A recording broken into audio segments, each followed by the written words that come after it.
Assalamualaikum warahmatullahi wabarakatuh. Selamat malam. Kita akan berbicara tentang kemasan produk. Kemasan produk adalah merupakan salah satu bahagian yang amat penting dalam eh, katakanlah dalam sebuah pemasaran, dan tentu para wirausahawan muda atau yang baru akan merancang sebuah usaha juga telah harus memikirkan tentang kemasan.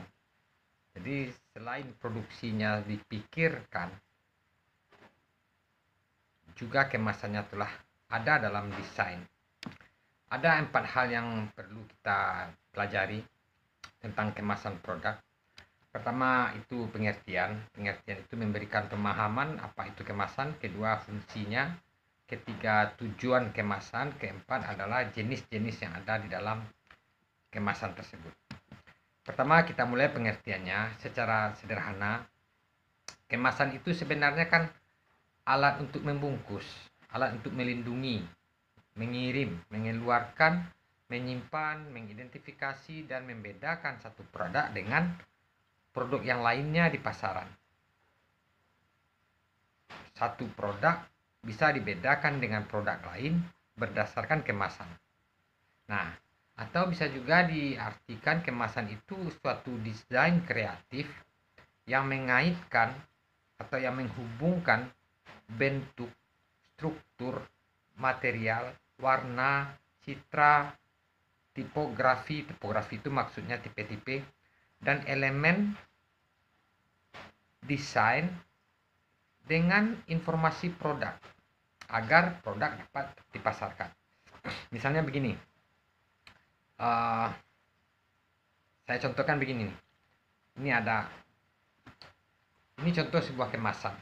Ini kan diproduk, dibuat, didesain secara kreatif, disesuaikan kemasan ini dengan produk yang akan dipasarkan. Nah, ini kan enak nih kemasannya, bisa digulung-gulung, bisa dikecilin. Nah, jadi itulah yang disebut dengan kemasan. Kemasan adalah suatu benda yang dibuat untuk membungkus produk. Itu sederhananya. Lalu menurut ahli, kita kutip pendapat si Kotler dengan Keller pada tahun 2009. Dia mengatakan bahwa pengemasan itu adalah kegiatan merancang dan memproduksi wadah atau bungkus untuk sebuah produk. Jadi ternyata kemasan pun itu adalah sebuah produk. Jadi ada orang yang kerjanya hanya membuat kemasan untuk produk lain. Itu contohnya kreatifnya. Nah, lalu fungsi lagi. Fungsi kemasan itu apa? Sebenarnya fungsinya itu ada dua. Secara protektif dan secara promosional. Kalau protektif dia jelas melindungi. Melindungi produk itu. Melindungi agar jangan terjadi kerusakan di saat pengepakan atau pengiriman atau pembawa waktu kita mengadakan transportasi, dia jangan sampai berbenturan. Kemudian promosi ketika barang itu dikemas, kemasan itu memberikan informasi terhadap produk kita itu. Nah, itu fungsinya. Jadi fungsinya ternyata tidak hanya sebagai pembungkus saja, karena meningkat tujuan lagi. Kalau tujuan itu bisa kita identifikasi menjadi 6. Pertama, tentu sesuai dengan pengertian, dia memang mewadahi produk, mewadahi. Kemudian dia melindungi.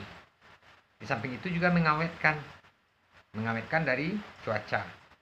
Kemudian dia sebagai identifikasi produk. Identifikasi, kan ada mereknya di kemasan. Kemudian meningkatkan efisiensi. Kenapa efisiensi meningkat? Begini, ada suatu produk itu yang tercerai-berai, lalu disatukan dalam satu kemasan sehingga efisien dalam penggunaan. Kalau tidak, tentu satu barang itu satu pula kemasannya, sehingga diperlukan satu kemasan yang mampu mewadahi semua produk tadi. Banyak itu contohnya, seperti perakitan dan lain-lain. Nah, kemudian melindungi dari pengaruh produk lain. Misalnya apabila dalam pengiriman terjadi percampuran produk kita dengan produk orang, maka kita kemas produk kita itu. Kemudian untuk memberikan nilai produk yang berbeda. Kadang dengan kemasan yang bagus mengundang selera, bisa meningkatkan harga. Nah, itu dia tentang tujuan. Lalu jenis lagi. Jenis kemasan itu kita kelompokkan menjadi dua. Pertama, berdasarkan struktur isi dan fungsi. Berdasarkan struktur isi, kemasan itu terbagi tiga. Pertama, kemasan primer. Kedua, kemasan sekunder. Ketiga, kemasan tersier. Nah, apa pula yang kemasan primer ini?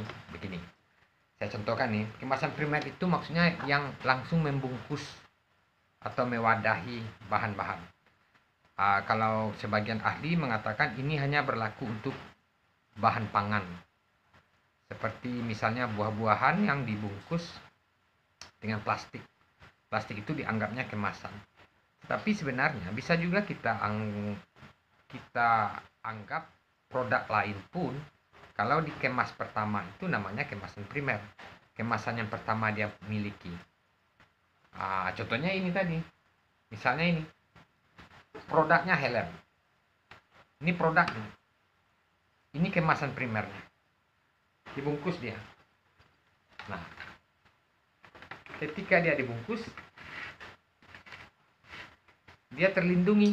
Nah, inilah kemasan primernya. Lalu, kemasan sekunder. Kemasan sekunder. Kemasan sekunder ini apa pula lagi nih? Nah, ini adalah kemasan yang berada di luar kemasan primer. Untuk melindungi juga gunanya. Apa contohnya? Ini dia. Helm tadi yang dibungkus, ada lagi pembungkusnya. Ini dia. Dia dibungkus. Helm ini dibungkus supaya terlindungi produknya tadi. Karena dia mau melewati ekspedisi kan. Misalnya Anda seorang wirausaha, perdagangan Anda internasional, tentu Anda harus menjual, membawa barang. Lindungilah barang itu sampai dengan kemasan sekunder. Ada lagi kemasan tersier. Kemasan tersier itu karton ini pun dikemas lagi. Diberi rangka kayu supaya melindungi dari benturan. Nah, itu kemasan. Nah, kenapa helm ini perlu dikemas seperti ini? Ini kan kemasan sekunder nih.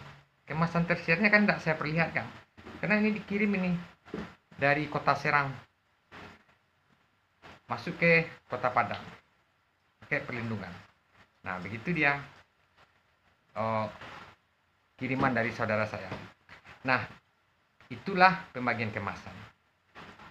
Kemudian ada juga pembagian kemasan berdasarkan berapa kali dipakai.